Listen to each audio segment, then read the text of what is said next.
li ci gën a fës njabootu ndaw américain ba ñu fàtte kawoon ñëw nañu Sénégal ngir fekkee rob bi bokk na ci yaayam Mouhamed Cissé daañu ko jébbal boromam gannaaw takkusaan ca sëkk yu Medina Baye ca Kaolack nee nañu duñu sonn te duñu tayyi avocat yu Guy Marius Sagna fas yéene dugalaat geneen kayit semaine bi ngir sàkku ko bàyyam nëgandiku mu nar a doon ñetteel yoon Maître Moussa Sarr ak ñoñom di sàkku lu ni mel la réewum Sénégal dafa dellu gannaaw ci wàllum démocratie agence bi di The Economist Intelligence Unit moo ko fësal ci rapportam 2019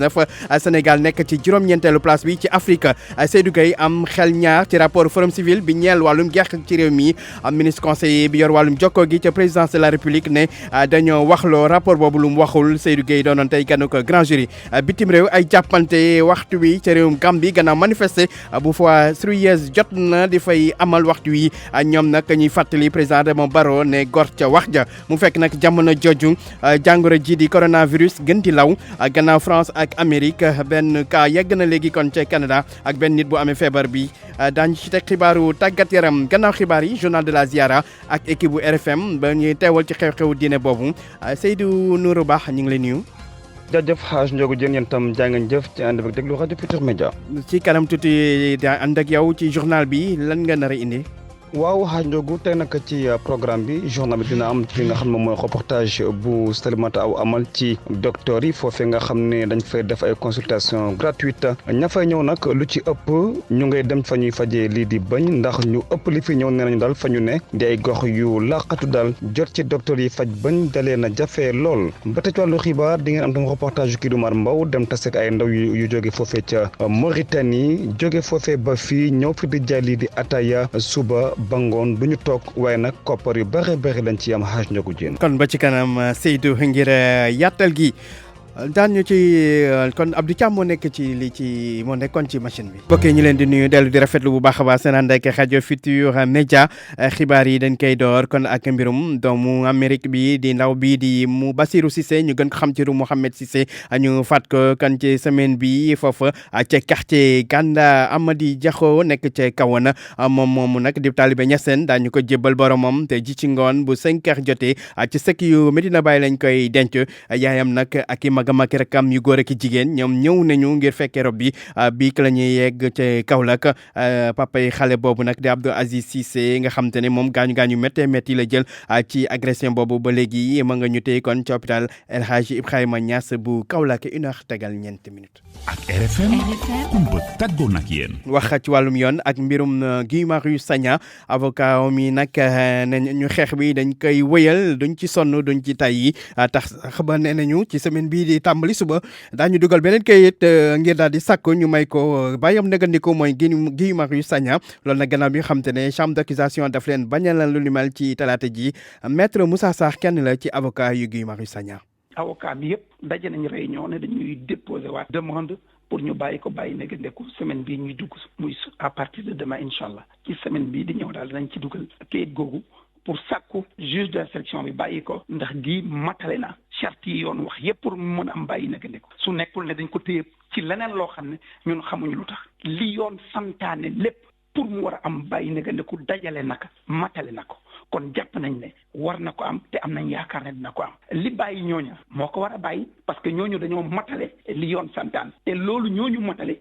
bii moom la matale kon moo tax ñu jàpp ne dañ ko war a bàyyi kon daal dañuy wéyal xeex bi ci kanamu yoon boobu muy ñibbi këram incha allah su ne da ngay tay ci xeex ci kanamu yoon teg ko ci yoon jarul ngay nekk avocat kon loolu ci waru loolu duñu ci tay ndax looloo tax ñu nekk avocat te incha allahu rabbi jàpp nañ ne ci yoon incha allah dinañ ko bàyyi mu ñibbi ci kanamu yoon moom duñ ci tay loolu suñu war ci wàllu yoon daal tant que gi ñibbiwul këram pour avocat yi duñ ci tay duñ ci sonn mooy li ñu yoon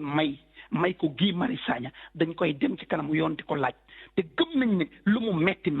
ak lu mu yàgg yoon dana ko bàyyi mu ñibbi parce que loolu moo méngoo ak suñu charte yi organisé liñ ko toppee. mu nekkoon maître Moussa Sarr di kenn ci avocat yi layool Guy Marius Sagna kon ñoom nag ci semaine bi nag fas yéene dugalaat geneenu këyit ci kanamu juge d'instruction ngir sàkku ñu daal di koy bàyyi mu ñibbi këram Guy Marius Sagna daanaka ñaari weer bi mu nekkee kaso ñun jàppandoo moom ñëpp daan na leen di bàyyi jamono ji ñaar ñu mujj ji sax di Fallou Galasek ak Ousmane Sarr ñoom nag chambre d'accusation bu cour d'appel bu Dakar daan na leen di may bàyyam nëgandiku nag ci talaata ji mbirum Guy Marius Sagna wàllum démocratie Sénégal fekk nag mu dellu gannaaw kuréel gi nga xam te ne mooy agence bi di The Economist Intelligence Unit ñoom ñu xam ne Sénégal dafa dellu gannaaw ndaxte léegi mi ngi ci juróom-ñeenteelu place bi ci Afrique ci àdduna bi nag Sénégal mi ngi toll ci juróom-ñetteelu place bi ak ñaar te Afrique nag ñu gis ne ñoom nag am nañu dañoo dellu gannaaw réew yu bëree bëri buñ ko méngaleeg li nga xam te ne moom lañ daan am ci résultat kon bi yoon dañoo dellu gannaaw leeral yeeg Aïssatou Faye Bodian. The Economist Intelligence di wone taxawaayu démocratie ci biir réew mi lu tollook ci téeméer ak juróom-benn fukk ak juróom ci ay dëkk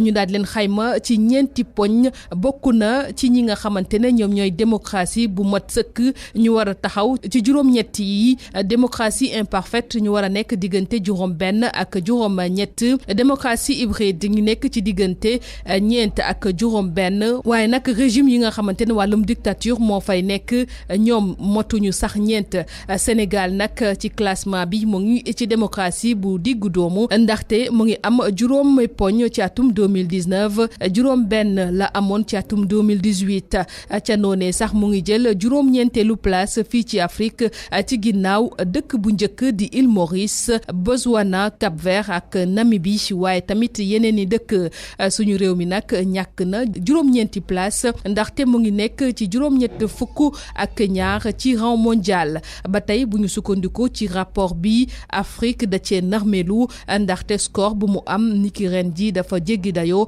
te nag loolu gëj na depuis ci atum 2010 mu ngi ci ñeenti poñ loolu nag dara waralu ko lu dul ay jafe-jafe yu ñuy nemmeeku ci wàllum processus électoral The Economist Intelligence moom di sukkandiku ci wàllum processus électoral parti yu bëri ci biir réew mi sañ-sañ askan wi wax seen bëgg-bëgg waaye gouvernement bi nu muy doxee ba ci noppi mu daal di ci toftal culture politique bu boobule nag gouvernement. Aïssatou Faye Bodian gannaaw rapport bu si Intelligence Economist Intelligence Unit jëm ci wàllum démocratie wax ci beneen rapport di rapport bu ONG bi di Transparency International jëm moom ci wàllum guerre bànqaasu ONG boobu nekk ci Sénégal di Forum Civil doon ko siiwal ci ay bés bi ñu wax ne nag Sénégal nag avancé wul delluwul gannaaw fa mu newoon ba léegi fa la nekk ci wàllum guerre te sax amuñu moyen bi ndaxte téeméeri poñ Sénégal mi ngi ci ñeent fukk ak juróom rapport boobu nag kii di Seydou Gueye nga xam te ne mooy ministre conseiller communication ci présidence ne nag waa Forum Civil nañ ko jàngate wute na ak liñ ko bindee ndaxte am na ci yoo xam te ne nag moom war nañ ko xoolaat Seydou Gueye doonoon tey gànnu ko Babacar Fall ci grand jury. Ce que j'ai lu étant les propos du Forum Civil. li ma jàng ci rapport bi mu nekk ay kàdduk Forum Civil mooy ñaari mbir bi ci njëkk Sénégal nekkul élève bu ñu mën a roy ñaareel bi li ko waral mooy ñàkkum engagement ngir wéyal politique xeex guerre loolee dama koy méngale ak li ma dégg ci benn rajo féete ca bitim réew muy ay kàddu Transparency International bi xamle ay limite ñeel boobu lépp rapport jëm ci ñaari mbir ñoom nee nañu amuñu woon opportunité laaj réew yëpp loolee waral sax ñu xamle ni bëgguñu woon taskatu xibaar yi di ko fësal ci seenub xët yéenekaay ci seen doxalin itamit nangu nañ ni am na lu ci matandi lu bëri ndax amuñu woon données wu réew yëpp ñaareel bi mooy bi lépp rapport xaymawul lii di guerre waaye gisin bi nga xamante ni yenn ci ay acteurs yu ñu laaj am nañ ko ci wàllum guerre li objectif ci boobu lépp domaine mooy ñun ba léegi ñu ngi wéyal xeex boobu diggante 2011 ak tey ji Sénégal jóge na ci téeméer ak fukk ak ñaareelu place bi ba ci juróom-benn fukk ak juróom-benneelu place bi waaw xam ngeen ni rapport ku nekk ak ni mu koy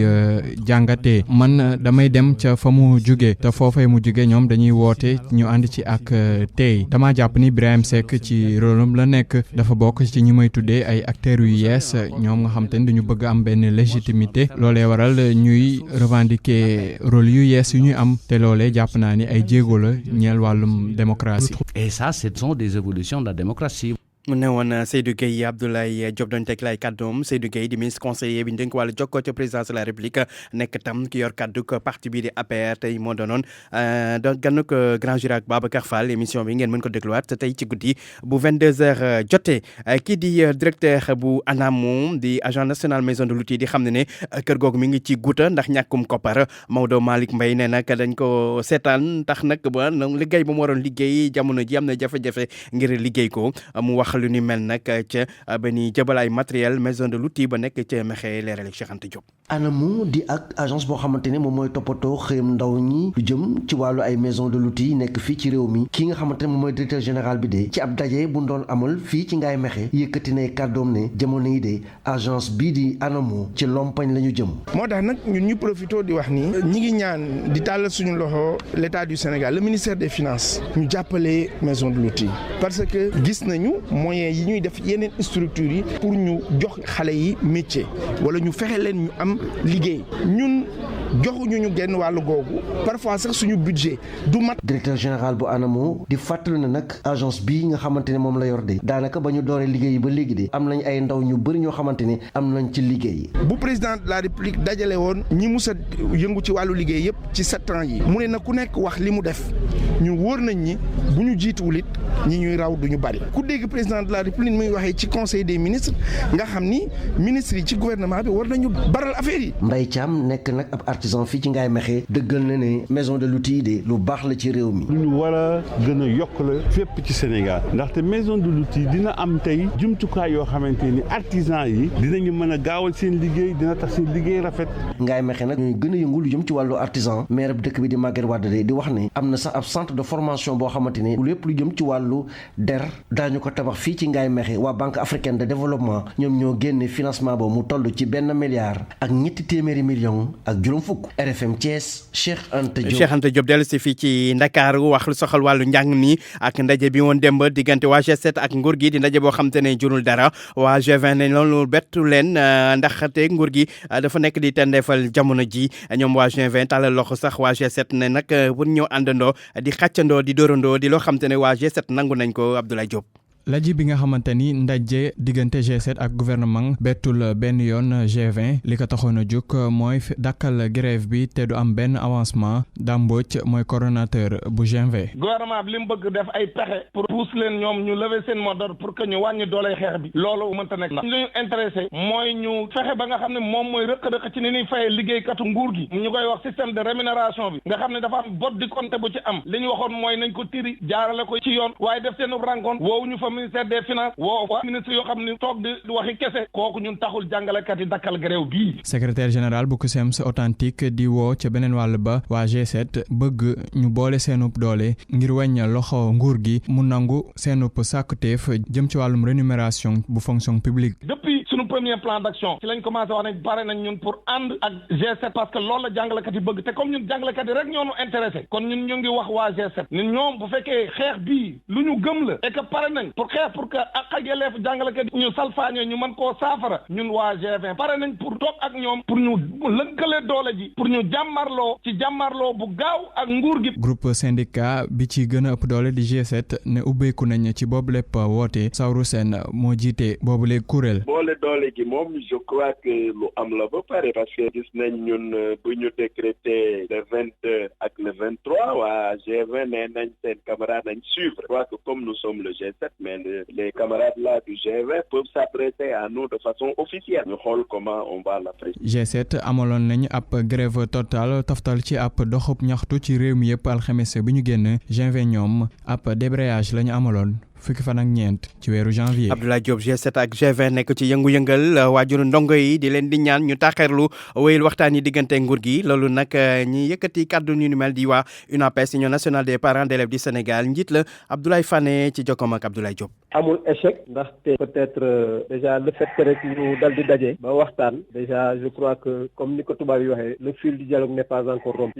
li ñuy xaw a déplorer rek mooy préavis de grève yi bañ ko déposé ba léegi te xam nañ ne bi jëkk moom mooy bu CUSEMS bi le 5 novembre gouvernement bi moo xaw a tardé dal di réagir te préavis du lenn lu dul maanaam alerte yëglu te defe naa bu fekkoon ne ba ñu yëgloo déjà peut-être ba jotaay waroon na mën a am ak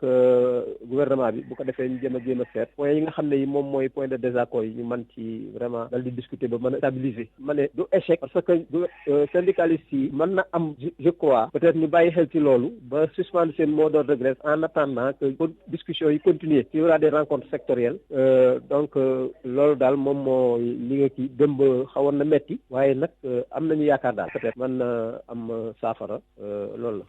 mu nekkoon Abdoulaye Fane di njiitu UNAPES Union nationale des parents d'élèves et d'étudiants du Sénégal des ba léegi ci wàllum njàng mi ak ñi nga xam te ne ñoo jàngee ci lycée Ahmed Fall bu Ndar ñoom nag boole seen doole ci nag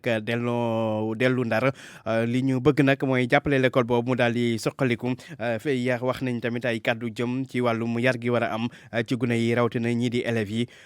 àndoon nañ ceeg Mouhamed Nabi Sula ci suñu xibaar yi ñu weesu liggéeykat yi nekk ci collectivité territoriales yi nee na nag mbetteel la ñu am gannaaw bi ñu gisee li nekk ci fonction publique locale nee nañu nag dafa mel ni dañ leen a delloo gannaaw lu jëm nag ci seen wàllu payoor tax nag ñu ne mbir moom duñ ko seetaan daañu jug xeex ko ba daal ñu daal di delloo seen àq ak yelleef Babacar Diouf. ñi nga xam ne ñooy liggéey ci collectivité territoriales yi xaar nañ ko ba sonn wante bu ñu leen ko indee dafa mel ni liñ doon xaar yépp gisuñu ko ci li leen won ci comité régional de développement bi nga xamante ni moom lañ doon def ci diwaanu Njaareem fonction publique locale bi dafa mel ni da leen a wàcce seen grade. Alioune Ka secrétaire municipal ci commune u Kayel moom moo wax ci turu secrétaire municipaux yi. ñu amoon ci espoir bu bëri ba bés ni tey ñu ñëw fii présenté ñu nga xam ne la majeure partie ci agent yi dañ leen reclassé comme ay comité d'administration te ñun ñëpp décret bi ñu régiroon dañu doon wax le bac c'est le niveau de la hiérarchie B alors que comité bi hiérarchie C la. loolu ñu am benn différence ci fi ñu toll nii ñun li ñu lié communes yi traitement bi ñu am ak traitement bi ñuy proposé différence bu nekk différence bu rëy te ñu foog ne nag nit ki li muy yaakaar mooy li mu nekkoon mu am ci avancement waaye pas ñu la ciy wàññil. mu mel ni beneen xeex day tàmbaliwaat wante nag balaa ñu saa jëm dinañ toog ak ki nga xam ne moom moo leen di yélif di seen ministre. woote ci différentes régions yi dama rencontré le ministre proposé ko ñu xoolaat les dossiers d'intégration. dafa mel ni ministre boobu de dinañ xeex bu baax a baax pour wàññi loxoom ñu indi beneen fonction publique locale. fonction publique locale ñëwul pour wàññi salaire mais comme fonction publique locale mook fonction publique de l'État ñoo yem dafa am foo xam ne mënu ko weesu. mu mel ni waxtaan wi rataxagul ci diggante ñi nga xam ne ñooy liggéey ci collectivité territoriales yi ak ministre bi nga xam ne moom moo leen jiite ginnaaw ay at a ngi nii ñuy xeex pour ñu taxawal fonction publique locale. Diourbel RFM Babacar Diouf tey di bés bi nu jagleel ñi amee feebaru ngaana ci àdduna bi ñu koy màggal tey jii fii ci Sénégal nag xew-xew bi ñu ngi koy amalee ca Jambo di village reclassement social di dëkk boo xam te ne dañ koo jagleel ñi amee jàngoro yi ngaana Njambo dëkk nekk ca commune bu Gurel ca diwaanu Podor nee na nag fii ci Sénégal xayma yu mujj yi daanaka lu jege ñaari téeméeri doomu aadama amee nañ jàngoro ji ci at mi ñu génn di 2019 diwaanu Dakar ak Diourbel nag la jàngoro ji gën a law tey nag ñi nga xam te ne ñoo amee jàngoro ji association bi leen ëmb ne nag li leen gën a soxal mooy ñu daal di nag neenal loi bi nga xam te ne moo jëm ci taxawal ay village de reclassement social di nag ay dëkk yoo xam te ne dañ fay yóbbu ñi amee feebaru ngànn ber leen fa ne nag loolu lañ bëgg mu dañ waa ministère de la santé ne ñu ngi ciy liggéey directrice action sociale ne nag kaddu gi mujj gi ci njiitu réew mi la aju dañuy déglu directrice action sociale Aram Top Sen. loi boobu duñ ko fiy teg boobu amoon na njëriñ parce que période boobu lépreux yi ci seen bopp ci seen famille ñoom ñoo leen doon stigmatiser maanaam dañ leen doon joxoñ di ku nekk di leen daw bañ ñu wàll leen période bi ñuy teg village yooyu ak loi boobu en 1976 boobu arrangé woon na nit ñi arrangé woon na population bi mais le président Léopold Sédar Senghor bi ko tegoon aussi daf ko tegoon pour dimbali leen parce que moom moo leen doon permettre ñoom villageois yi nga xam ne dañu atteint de lèpre que ñu mën a partager ci seen biir waxtaan ci seen biir une façon de leur permettre vraiment ñu gis seen bopp ci seen biir village yooyu parce que demoon nañ ba nga xam ne nit ñi bëggatuñu woon nekk ak ñoom mais tey jii village yooyu gis nañ ne pratiquement dañu nekk ci biir ville yi parce que village yi sore woon la léegi avec rythme d'urbanisation bi village yi ñu ngi ci biir nit ñi léegi nag village yooyu foofu pratiquement amatul lépreux ñi nga fay gis ay lépreux blanches lañ mooy ñi nga xam ne wér nañ mais nag depuis lors ñun aussi ak suñu partenaires yi muy notamment Cholmougra Chaume ak PNLP bi nga xam ne moom aussi ci programme lutte contre la maladie bu direction ministère yi la bokk ñu ngi ciy travail mais mënuñ la wax ne la tey la wala suba la parce que décision chef de l'État la moom mooy décider abroger la loi voté ko en Assemblée nationale donc c'est à lui de voir mais ñun li ñu mën a def mooy en tant que institutionnel mooy accompagner les acteurs dans leur lutte d'abrogation de cette loi. mu nekkoon docteur Aram Top Sène directrice action sociale ci ministère de la santé et de l'action sociale beneenu bés bu ñuy màggal tey ji tam ci àdduna bi di bés bi ñuy jagleel douane donte sax bés bi tey la Sénégal ñoom xew-xew bi suba ci altine ji lay doon ñu koy amale ren ci ca Kolda ca Tamba kon foofa ca diwaanu Tamba ñu ne nemmeeku ne nag douane mi ngi fay liggéey bu am solo rawatina nag ci at mi ñu génn Moussa Omar Gueye. douane yi fare ci diwaanu Tambacounda ak Kédougou li nga xam ne jot nañ ko liggéey ci atum 2019 bokk ci sinébar bi ñu jàpp ak leneen ci li nga xam ne itam liggéey nañ ko bokk na daal ci li tax ren ji direction générale des douanes daal di jël diwaanu Tambacounda ngir màggal fi bis bi nga xam ne ci àdduna wërngal këpp dañ ko jagleel lépp lu jëm ci wàllum douane. colonel Georges Diémé moom mooy directeur régional des douanes Tambacounda Kédougou. 72 kilogrammes bu cocaïne nag ku ko dëgg mu xam ne produit bu cher la baadoolo du ko laal. jàpp nañu lu toll à peu près 4 tonnes lu ñuy wooyee gàncax bu ñuy wooyee yamba. 350 kilogrammes bu cyanure nag produit yu xaw a dangereux la. jàpp nañu ay défense su éléphant xam nga boo xoolee léegi éléphant yi presque amatul. ay cigarettes yu dul jeex ak ay garab yoo xam ne baaxul. waa li ñu jàppagum rek si nit ñi nga xam ne jébbal nañ leen waa justice yoon mot nañu si 35. ci lu jiitu cérémonie officielle bi nga xam ni kii di jëwriñ bi ñu dénk lépp lu jëm ci wàllu finance Abdoulaye Daouda Diallo moo ko war a jiite ci altine bi ñu jëm ki nga xam ni moom mooy directeur général des douanes muy colonel Abdourahmane Dieye moom ak ki ñoñam daal dinañu dikk ci Tamba amal ay yëngu-yëngu ci lycée Mame Cheikh Mbaye ci inspection d'académie ci hôpital jeexale ko ci benn randonnée pédestre masalan daal ñu xëy di dox ngir def benn xeetu tàggat yaram ci dëkk bi Moussa Omar Gueye Tambacounda rajo Futur Média. RFM bitim réew. dañuy dem ba Banjul foofa nag waxtu wi ñu wax ak yéen waa nag mouvement bi ñu tuddee Suyez jot na ñoom ñooy amal ñaxtu nekk ci mbedd yi seen doxum ñaxtu boobu sax ay jàppante am na ci seen diggante ak alkaati yi ñoom nag li leen tax a jóg mooy fàttali Adama Barrow la mu digge woon ci ne ñetti at lay def ci bopp réew mi daal di abale ñu koy xamle nag gor ca wax ja dañuy dem foofa ca Banjul fekk fa ndaw RFM bañ fa toogal Wuri Diallo Wuri ñu ngi lay nuyu. fu ngeen toll waxtu wi ci marche boobu. waaw gaa yaa ngi nii ñu ngi nii te bëriwuñu léegi parce que xam nga rek lacrymogène moom bu teewee ñu bëri dañuy daw. waaw instant bi nag dama jógee fu ma nekkoon fële wàcc suuf bi. fu ñu ne comme point west bi.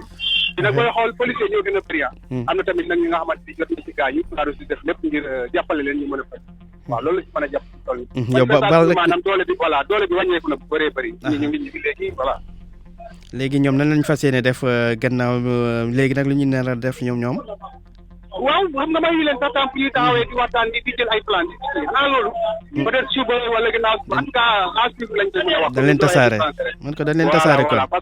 voilà rek may ñu leen sax fu ñuy rassemblé ba di wante leen. may ñu leen ko. dañ commencé chaque matin bi fu ñu ne dañuy rassemblé wu policier ñëw nee nañ policier ñoo njëkk a tooñ. parce que li ñu waxante woon bari ci démb ak démb loolu lañ def. dañ ne woon may nañ leen permis dañu dox diggante midi ak 14 heures maanaam 2 heures. mais may ñu leen ko fu ñu commencé rassemblé wu rek acca dugal leen lacrymogène ñoom tamit ñu taal dëkk bi xam nga comme ni ñu koy waxee stratégie terre brûlée quoi.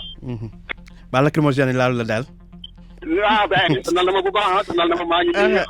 à peine lay. mais yàlla xam na ko. yu Dakar yu Banjul bu gën a saf nag. dafa mel ni bii bu bees la. dafa mel ni waa ñu ne ko indi ECOWAS ko indi maanaam CEDEAO. bii bu bees la dafa saf kaani. dafa saf kaani. ñi koy gërëm bu baax ba Wuri Diallo kon nekkoon en direct foofu ca Banjul kon lacrymogène yi tas kon marche boobu nga xamante ne waa Suyez jot na ñu ngi ko doon amal kon nag lacrymogène yi nee na dafa saf kaani moo tax kon gars yi mujjee tas bu ñu jógee Banjul dañuy dem ba Canada foofu nag ñu wax ci leneen jàngoro ji di lëmbee ci àdduna jamono ji di coronavirus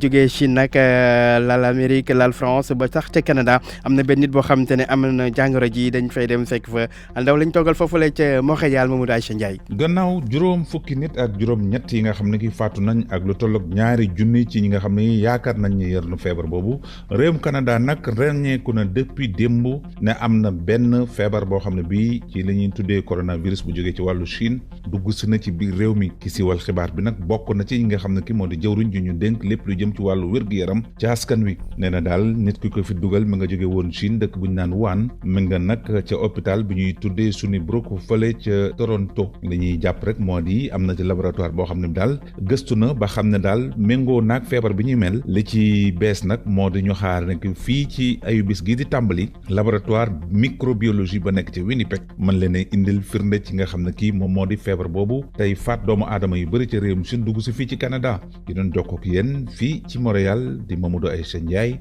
pour rajo Futur Média. yegg si léegi ci xibaaru tàggat yaram ànd ko ci sori lool lacrymogène yi di Serigne Cheikh ñu ngi lay nuyu. maa ngi lay fay alaaj Ndiogou. xibaaru tàggat yaram dañ koy dox ak JOJ Jeux olympiques de la jeunesse 2022 waram fii ci Sénégal wàññi gi nag tàmbali na gannaaw bi nga xam te ne junni fan moo ci des. waaw niki démb la ñu ko doon amal ca place de la nation ci teewaayu ñi nga xamante ni ñoom ñoo ŋànk mbir bi di comité national olympique ci njiitalu Diagne Ndiaye ak itam maire bu Dakar di Sohar Wardini nettali geeg Sori Thiam. compte à rebours bi nag daal di nañ koy lancé ca place de la nation junni fan képp moo des ñu daal di tàmbali Jeux olympiques de la jeunesse gi ñuy amal atum 2022 njiital konos Mamadou Diagne Ndiaye di ñu xamal ni soobu nañ ci bu baax. On n'a pas attendu d'ailleurs le moment des meetings pour démarrer. Les équipes sont en place, coordination se fait bien avec le CIO qui se succède au Sénégal et j'ai bon espoir qu'on va instituer de toute façon avec la presse sénégalaise internationale des mid-time, on fera régulièrement le point de la situation. ñaar téeméeri dëkk ak juróom-benn nag ñoom ñooy daal di amal la ñeenteelu édition Jeux olympiques de la jeunesse googule fanweeri discipline ak juróom nag ñoom ñoo nar a nekk ci programme bi loolu nag moom moo tax ka fa teewaloon ministre des sports di Ibrahima Ndaw xamal ñu ni lépp lu ci war dañ ko ci def.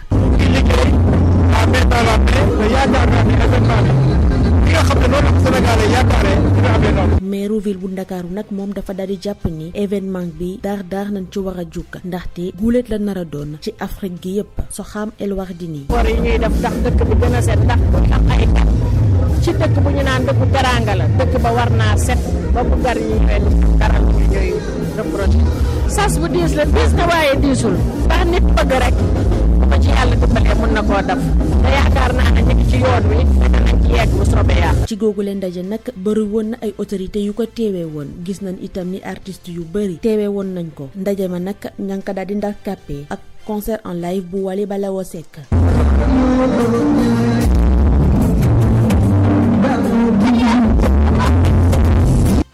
Soda Thiam Cheikh ñu wax léegi lu soxal wàllum football ak Ligue 1 bi juróom-ñaareelu bëccëg bi ñu koy jeexal tey jii ak derby nag buñ ciy xaar nar a dox diggante Stade Mbour ak Mbour Petite Côte. waaw moom la ñuy tuddee derby de la Petite Côte jamono gi nag ñaari équipe yi féete ci li nga xamante ni daal moo di digg classement bi ba tax na gi lay jongante nag am nañu yaakaar ni war na mën a neex loolu ci diggante ñaari équipe yooyu la ndax ku ci nekk di nga jéem a xëccu ngir mën a am ndam loolu nag moo di kaddu Vieux Ba di entraîneur adjoint bu Kër Madior bu Mbour di club bu Ligue 2 ñu déglu ko. ko match derby la derby nag dafay doon loo xamante yëpp dañ koy xaar ñaari équipe bu Mbour la nekk équipe bu dëkk bi donc supporters yi ak ñëpp vraiment dañuy sawar di xaar match yu mel noonu waaye nag match bi fu mu toll nii dafa fekk ñaari équipe yi bu ñuy tàmbali championnat bi ñoom ñaar ñëpp nañ ko tàmbalee baaxul ndaxte ay défaite lañ doon jël mais depuis quelques matchs gis nañu ñoom ñaar ñëpp ñu ngi commencé di ñëwaat bu baax di enchaîner ku nekk ay ñaari victoire donc xëy na seen confiance mu ngi commencé ñëwaat waaw ci match bi nag xam naa enjeu yi moom ci ñaari côté yi bon du méngoo waaye ku si ne daal xam naa ni di nga bañ a jël défaite parce que ñàkk bañ jël défaite boobu tamit du tax ñu am benn match boo xamante ni dafay fermer du ubbeeku lool parce que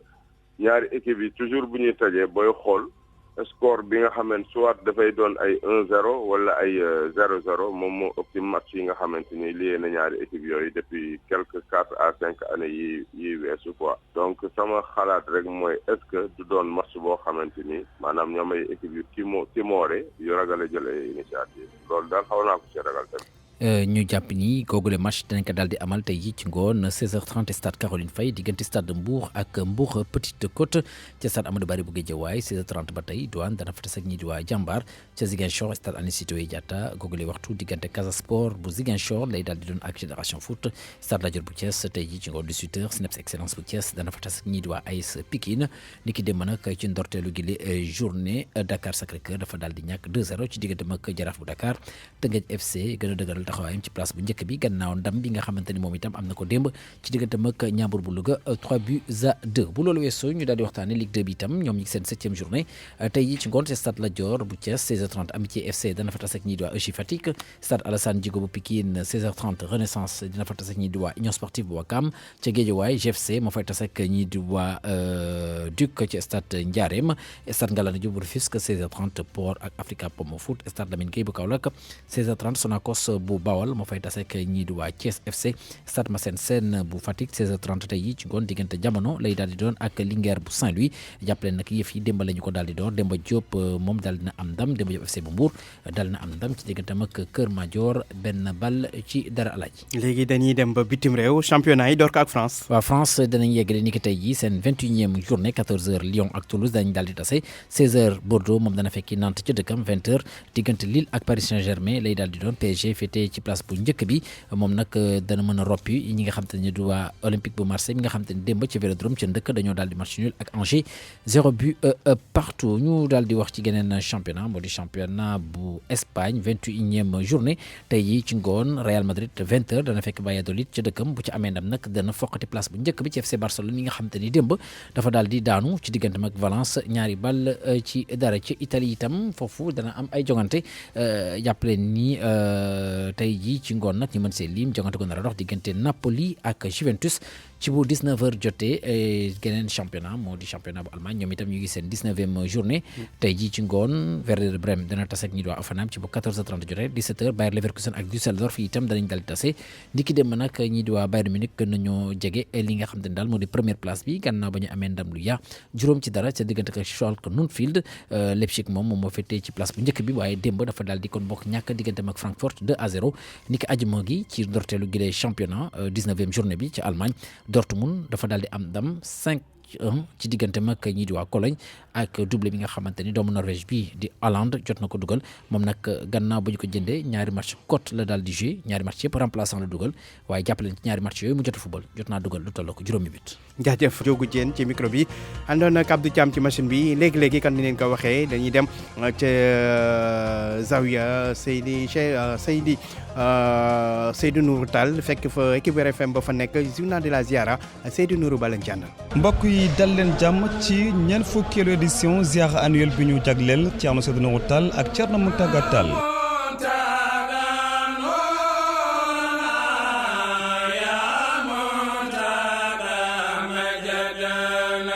tey di ñeenteelu fan ziara bile RFM nag dem na xool ñi nga xam ne ñooy médecins yi di faj te kenn du leen fay dara ministère bu santé ak ñeneen ñu yëngu ci wàllu paj mi doon tam ay taalibe kër El Hadj Omar Foutiyou Tall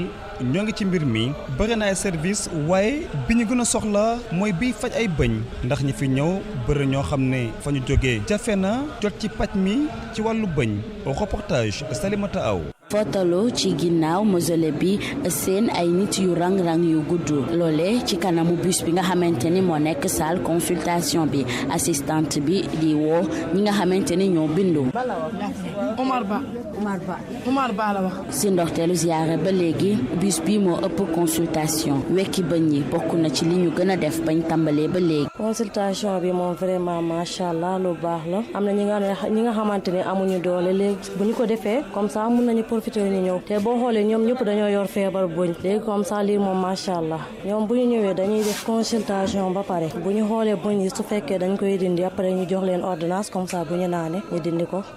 fii lañ koy waaw fii lañ koy dindee su fekkee ay traitement yooyu dañuy dem feneen. mu toll ci lu ëpp juróom fukki at soxna sii ni dafa yàgg yàgg di suxaale ak ay méttitu bëñ lii occasion la pour moom. ngari ɗo nde ɗo hitande ngari ɗo e ziare Alhaji Seydou Nourou Tall. ñu sant yàlla bu baax mi ñu may ñu fekke lii di sant itam suñu xale fii di gërëm tamit docteur yi ñu fi fekk nga xamante ne ñoo ñuy fajal suñu bëñ yi dafa am solo loolu yenn saa yi ngay xool sa wërgu yaram te fi mu toll nii lii moom sens dëgg la ñu fekk fii ci ziyaara bi ay médecins yi ñu koy defal. tawi yimɓe ne ballira Allah no laani mino balluma anna alay sago ƴeewa ɓannuma walla ƴeewa ñiiƴe ma balluma hen no fof koye barke hilifaɓe ɓe alhamdulillahi rabbil alamin. ñu leen di jox ay garab te duñu fay dara wante ñi nga xamante ne nag seen cas moom moo gën a metti dañuy profité boole leen ak ñu seen xam-xam màcc lu ni mel ngir ñu gën a mën a taxawu ci seen tawat. activité boo xam ne xëy nañu bëri nga yaakaar ne lu mu jur ci xaalis bëriwul waaye nag loolee amul ndax bu ay ndaw jógee Mauritanie ba Sénégal yor seen i baxar ak seen i kaas di fi wër suba ba ngoon ngir jaay ataya dafa nag fekk ne koppar yu bëri lañ ci am reportage Umar Mbaw. benn ñaata la fukk dërëm juróom benn lañ ñoom ñëpp nag muuru koo si gis rek xam ne mauritanien la ñooñee di wër mosquée omarienne ngir jaay ataya mu doon ab activité boo xam ne da leen di indil xaalis bu bëri Yaaya Ba mooy ki leen yilif frère copain ñii samay xarit lañ kii moom sama rakk la démb nag diggante midi ak 6 heures ci ngoon am nañ ci ñaari junni tey ji nag ñoo ngi ni tàmbali 11h30 dinañ fi nekk ba 17h incha allah. yile mauritanien nag ne fu sori la ñu jógee ngir egsi fii. à peu près 1000. 2 jours la ñu defoon ci yoon bi alarba ci ngoon lañ fa jóge woon ñu egsi fii alxamis 6h du matin. jeudi 6h. su fekkente ne nit dafa dépensé xaalisam def ay kilomètres dina jafe ngir mu maye li mu am. on peut le faire mais. mun nañ ko def waaye xam nga amuñu lu ñu ñibbee moo tax ñu koy jaay ngir am paasu ñibbi du pour paas bi sax. xam nga fii boo fi nekkee lu tolloog juróomi fan doo am looy jëndee boo soxlaa dara moo tax ñu koy jaay ngir am lu ñu dundee. 10 000 ouguiya. c'est 15 000 francs CFA. ci ñeenteelu bésu ziyaara bi yilee commerçant ne am nañ ci xaalis bu bëri. programme tey bi ni la tëddee bi la ziyaara ay ñaan ak ay waxtaan ci wàllu diine dina fi am waaye tam cérémonie officielle ba wax a tàmbale juróomi waxtu mbokk yi journal bu ñeel ñeent fukki édition ziyaara bi ñu amal Thierno Seydou Nourou Tall ak Thierno Mountaga Tall jeex na jaajëf Salimata Aw ak Oumar Mbaw nekkoon ci terrain bi waaye tam jaajëf Lamine Sow Seydou Nourou Ba moo ko doon jottali ak mbégte bu rëy jàngeen jëf ba ëllëg ngir yeneen xibaar yi ñeel bi la ziyaara. ñu koy gërëm bu baax a baax moom Alaaji Seydou Nourou Ba ak bi mu àndal foofule ca ziyaara ak Thierno Seydou Nourou Tall ak Thierno Mountaga Tall